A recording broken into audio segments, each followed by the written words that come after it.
আমাদের পশুর ট্রেলারটা আপলোড হয়ে গেছে, খুব তাড়াতাড়ি তোমরা কমেন্ট করো। আবে পশু নইবে অ্যানিমেল। যাই হোক অ্যানিমেল তো তুই বললে।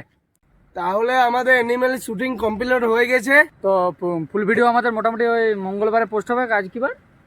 বৃহস্পতিবার। তো যাই হোক 4 দিন 5 দিন পর আমাদের ফুল ভিডিওটা পোস্ট হবে। তোমাদের সাপোর্টটা আমাদের অবশ্যই দরকার। একদম বন্ধুরা, একদম।